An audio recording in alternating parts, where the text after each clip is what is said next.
paper in my hand says I have been dead for 3 months. I'm sitting in the shadows, watching my own life happen without me. He's inside, drinking my wine and sleeping in the house I designed. He thinks he deleted a man, but he only created a ghost. A ghost with nothing left to lose has a very long memory. The countdown on my phone is the only heartbeat I have left. He forgot that you can't kill someone who was already invisible. In 10 minutes, the world will realize I never actually left. It's funny how a life can be reduced to a single folder. He won the battle, but he didn't realize the war was automated. Before the fire, there was only the cold Austin sun and ambition. Elias and I built the city's most prestigious architectural tech firm together. We were brothers by choice, bound by lines of code and concrete. I was the architect, the one who saw the soul of the building. Elias was the voice, the man who could sell a dream to anyone. Success felt like a constant upward climb, with no peak in sight. Our offices were a shrine to glass and transparency. I trusted him with the keys to my legacy and my life. We signed the contracts that made us the kings of the district. I finally felt the security I'd spent my entire life building. Every morning, the house greeted me with the perfect temperature and light. The firm was expanding into smart city integration, a multi-billion-dollar pivot. Elias told me we were making history, and I believed him. We celebrated every milestone with expensive watches and quiet dinners. I didn't mind that he took the spotlight. I preferred the shadows. The vision was ours, but the execution was mine. I felt untouchable, insulated by wealth and a brotherhood I thought was ironclad. The first glitch happened on a Tuesday morning in October. My keycard failed at the main entrance of the firm I founded. Elias laughed it off, blaming a server update gone wrong. But then I found my design files saved under his administrative profile. The permissions on my own projects had been silently changed to read only. At home, the smart system started acting different. I heard a rhythmic tapping coming from inside the master bedroom walls.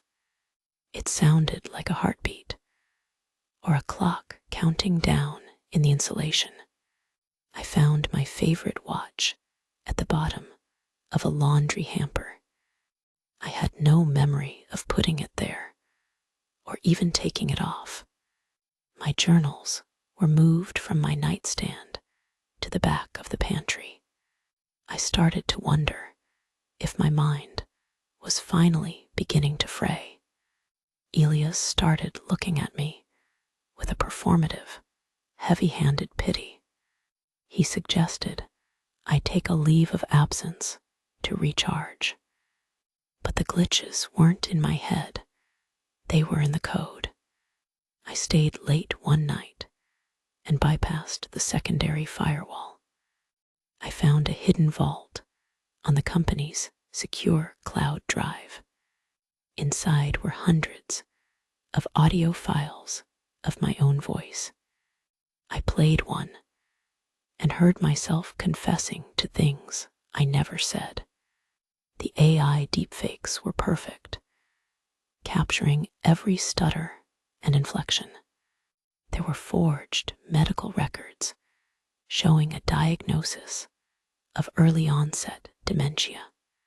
Elias wasn't just stealing the firm, he was erasing my sanity. He had been building a paper trail of my decline for over a year. I tried to copy the files, but the system locked me out instantly. A camera in the corner of the ceiling turned its red eye toward me. That night, Elias invited me to a celebratory dinner at my house. The wine tasted metallic, like copper and betrayal. The last thing I saw was Elias' face, blurred and devoid of emotion. I woke up in a room with no windows and padded walls. My name wasn't on the chart. I was just a number in a private facility. The nurse told me I had suffered a mental breakdown and a car accident. I asked for a phone, but they said I was unstable for outside contact. Days turned into weeks of forced isolation and chemical fog. I finally found a newspaper left in the common area by a visitor. There was an obituary for David Miller, the brilliant architect lost too soon. A staged accident on a cliffside road had confirmed my death. Elias had inherited my shares, my patents, and my entire estate. He had even moved into my house, claiming it as a tribute to my memory. I was legally dead, and the world had already moved on. My bank accounts were closed. My social security number was flagged. I escaped through a service hatch during a fire drill I triggered. I walked for miles in the rain, a ghost in a hospital gown. I didn't go to the police. They wouldn't believe a dead man with a history of dementia. I went to the one place Elias would never think to look, the maintenance sublevel of the mansion, a secret even he didn't know. I designed this house to have a second heart, buried deep underground. I sat in the dark, surrounded by the guts of the building. Elias was sitting on my sofa, laughing at something on the television. He looked so comfortable in the life he stole from me. I realized then that taking the company back wasn't enough. I wanted him to feel the same madness he tried to plant in me. The hauntings began at exactly 3:00 a.m. I patched into the smart home intercom with a distorted version of my voice. I whispered his name through the vents, just loud enough to wake him. When he checked the security cameras, I played a loop of a shadow passing by. He went to the kitchen and found the stove burners glowing red hot. I turned the smart glass in the windows opaque and then clear, over and over. He began to look tired, the bags under his eyes deepening every day. I started editing his digital life from the basement terminal. I moved his $1 million meetings to the middle of the night on his calendar. I sent cryptic, nonsensical emails to our biggest clients from his account. He was losing his grip, screaming at the walls in the middle of the afternoon. I used the haptic systems in the floor to mimic a heartbeat under his bed. He tore up the floorboards, looking for a machine that wasn't there. I leaked the dementia forgeries back onto his private laptop. He found himself staring at the same lies he used to destroy me. He began to wonder if I was really dead, or if he was the one losing his mind.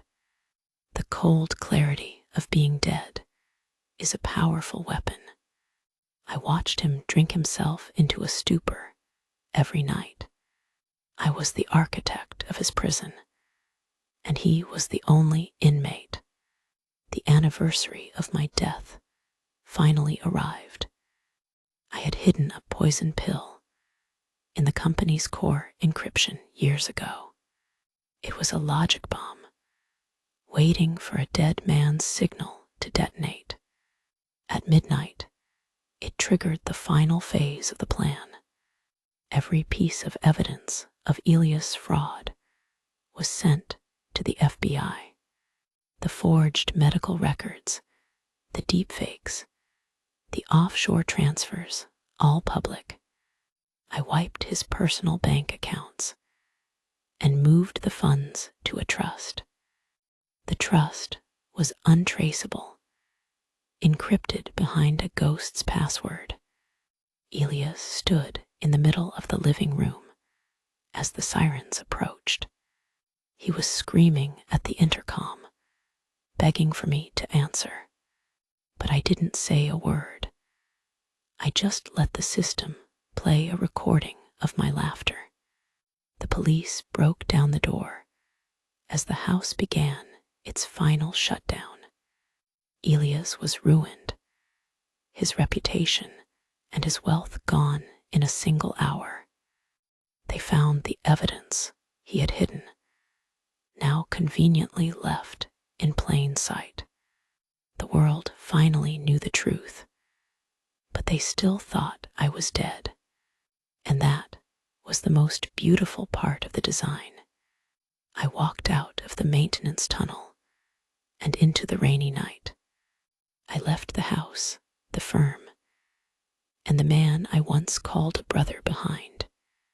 I stood in a train station in a city I had never visited before. In my hand was a new passport with a name I didn't recognize. I wasn't David Miller anymore, and for the first time, I was okay with that. The man who built the world had learned how to live outside of it. By being erased, I had become truly, finally free. I pulled out my phone and looked at the smart home app one last time. I swiped the icon into the trash and hit delete. The ghost in the house was finally silent, and the man on the train began to plan something new.